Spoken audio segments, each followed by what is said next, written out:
Hello everyone! This is a topic that I'm very interested in, and I want to get your thoughts on it. Pardon the occasional interruptions from Google Maps. I'm on my way to work, and I don't yet trust my abilities to get there without help. Also, my wipers are going because we're getting freezing rain that's freezing into snow.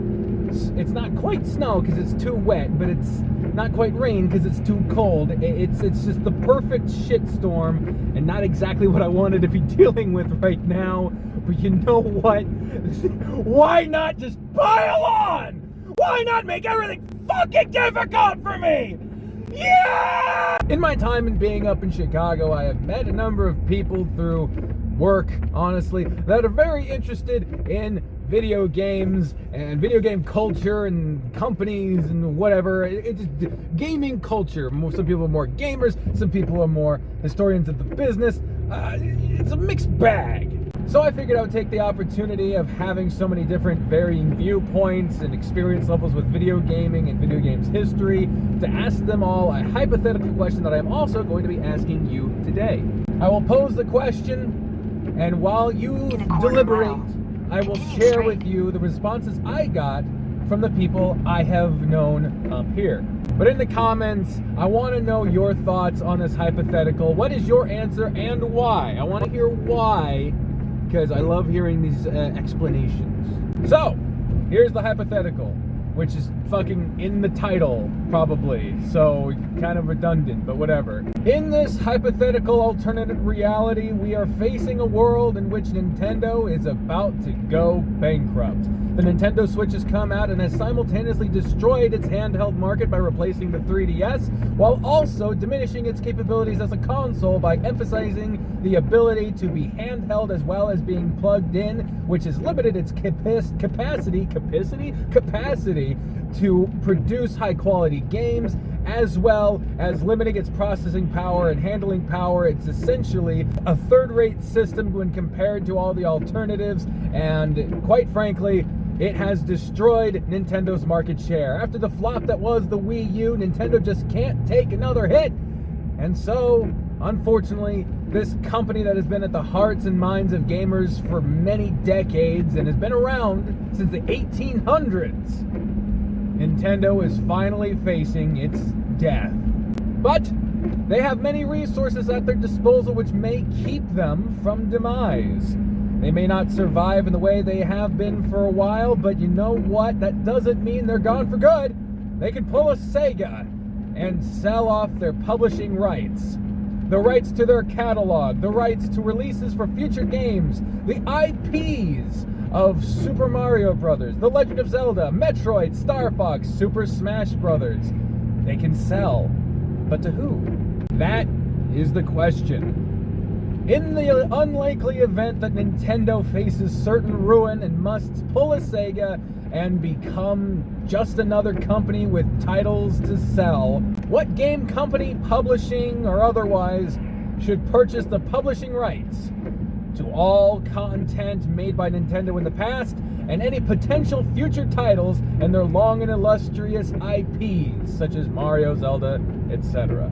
The two most obvious contenders for such an illustrious purchase are the two biggest hitters in the gaming console wars, Sony and Microsoft. With Project Scarlet probably going to be renamed the Xbox 2 because Microsoft had a stroke a couple years ago, and with the PlayStation 5 because Sony does not have any of its own original fuck ideas anymore, both set to come out in the holiday season 2020, which company, not just from those two, but which company overall should be given the opportunity to remake, reimagine, port, and release old and new Nintendo properties? At this point, I would like to ask those of you watching at home, on mobile, whatever the fuck you're watching it on, to leave your comments, your choice, in the comments below. For right now, I'm going to be giving you the choices and the reasoning behind some of the choices made by those I have asked already, and I wouldn't want their choices to sway your judgment going into this very interesting debate. The vast majority of all the choices that I have received have been in favor of Microsoft buying out Nintendo. Some of the reasons given to me as to why Microsoft should be the ones to buy out Nintendo have been their vast resources financially, their recent good relationship with Nintendo, with various sharing of games and ports and whatnot. Some people have simply believed that Microsoft has the better developers working for them that be able to encapsulate what Nintendo has to offer in terms of a style of game and gameplay. But mostly what seems to be the consensus for those who have agreed that Microsoft should be the ones to purchase Nintendo in this alternate reality in which they would need to do so has been simply money! Water on pavement. Oh, good. We've got flooding to deal with now. As a freezing rain, torrential winds, and fucking insane drivers and bicyclists trying to get hit by cars, now we've got flooding to deal with. Maybe I wasn't supposed to go to work today. I suspected that Sony would actually get more votes than Microsoft initially, because of the simple fact that Sony also seems to have a pretty good relationship with Nintendo lately. With their many crossovers with Smash and their past relationship of being the co-developers of working together through Square to produce Super Mario RPG, it really seemed like they would have a better shot. But then again, if you go back far enough, you also have many reasons why Sony would not be the person to be the one to buy Nintendo. It'd basically be the conclusion to a war that started over the N64. But of course, Sony and Microsoft aren't the only two possible contenders in this battle for the IPs. One person I spoke to just 2 days ago said Obsidian. Later it'd also say Square Enix. These struck me as a bit odd, but then I remembered the games that these companies are responsible for. And of course everybody knows Square Enix are the people behind Final Fantasy, and the titular company that helped in its early years to make Super Mario RPG. So they have shown that they can do interesting and new stuff with existing IPs. Nintendo IPs at that. But with all that being said, what is my choice? I went into this with this choice, and I have yet to hear an argument that would sway my opinion. And so far, only one person has agreed with me. My choice for the company that should purchase the IPs and the publishing rights of Nintendo properties is Valve. And I'm not talking fucking goddamn card game thinking Valve. I'm talking people who made some of the most innovative fucking games that have ever been made. Half-Life, Portal, fucking Team Fortress 2, Dota. These people are the people that I want to be thinking, what can we do differently with Nintendo? These are the people that have the financial resources to be able to give everything to them, especially since they wouldn't have to worry about making consoles for it anymore. These are the people that could put all of the Nintendo games of old on Steam. You don't think that people would fucking jump on that shit? My God, Steam Day sales, there'd be no money left. Steam would have it all. Not only that, but Valve has published games that have later been released on Sony consoles, Microsoft consoles, with varying degrees of quality. But in the new day and age that is, and with the vast amounts of money that they'd be earning from fucking Nintendo properties, I think they can afford to make a proper fucking port. That and Valve has no fucking allegiance between Sony and Microsoft, which means that they could hire developers like Obsidian, like Square Enix. They could get people who know what the fuck they're doing to make these new games. They'd be able to sell them on PC, on consoles, and you wouldn't really have to worry about making consoles. But if you really wanted to, I suppose mobile devices really have advanced to the point where you could make Pokemon a mobile exclusive. I wouldn't want that. I do not want that. I think a console or just fucking main series game based on a fucking sit down and play time, I think that could work. I think that would be healthy for the franchise, and I hope that Sword and Shield is the beginning of that. But Nintendo has always been interested in branching out of the mobile market, and only recently have they shown that they're susceptible to some of the familiar trappings of microtransactions and fucking the players over as many times as possible. So hopefully that shit would be able to be reined in by a company that doesn't really go far into the mobile sphere. Besides, a Pokemon MMO in the vein of Dota or something like that might be interesting.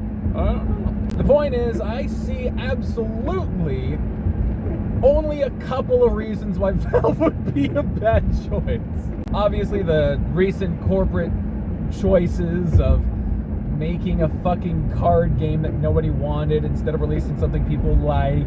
The fact that Steam has competition now that didn't used to be, and so now it's less of a sure thing that Steam is a safe bet or not. Turn right. And of course, like I said, varying degrees of quality when it comes to console ports of Valve games. But all in all, my honest pick for the alternate reality, and perhaps, if it ever does happen, real reality of who should buy the Nintendo publishing rights and IPs if Nintendo can't do it anymore. My choice is Valve. But let me know who you think it should be. Do you agree with me or the many people that picked Microsoft, or perhaps someone else? Who do you think would be able to do justice to the Nintendo properties of old and the potential ones to come new? I personally would like to see a company that would take familiar elements, make them feel new again without changing what we love about the franchises. I would not like to see a company that literally just does the same shit over and over again. So 2K is definitely not getting any of this. And honestly, Bethesda, fucking, like, maybe you could have Legend of Zelda, Elder Scrolls style, but any other game, I don't see that working. You don't want a developer to be the sole owner of a variety of different kinds of titles of games. Because Bethesda's proven that they can make a fucking RPG. So can Square Enix. They're very different. But have either of them touched a platformer that was any good? I don't remember any. But if you have a company that is the ability to give out publishing stuff to various developers, try various ones out, new series, new shit like that, then you'd have multiple companies being able to develop different styles of games without making one company fucking forced to try shit they're not good at. You want to see Naughty Dog try to fucking make Animal Crossing? Holy shit, that would be a departure, but you know what? I might be interested in seeing that now that I say it out loud. Everything being said, though, I want to know what you think. Who do you think should buy Nintendo? Who do you think would do the best job? Most importantly, why? Do you think that we should try to stick to what's worked? Do you think we should try to take chances? Do you think we should try to make Nintendo consoles?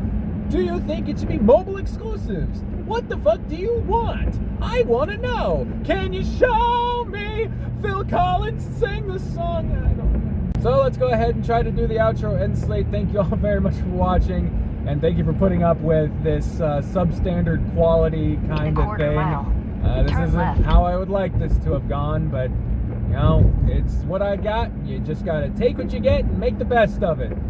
Sometimes you gotta, oh shit! God damn! Yeah, thank you very much, asshole! As I'm trying to say. Turn left. Sometimes you gotta take chicken shit right. and turn it into chicken salad.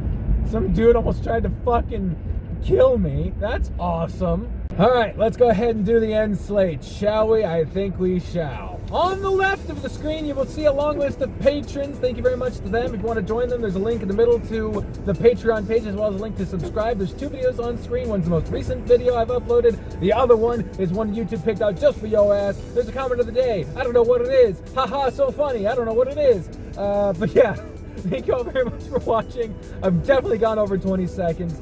Thank you very much. I look forward to hearing what y'all have said. And until next time, bye. Fare thee well. I don't know. Bye.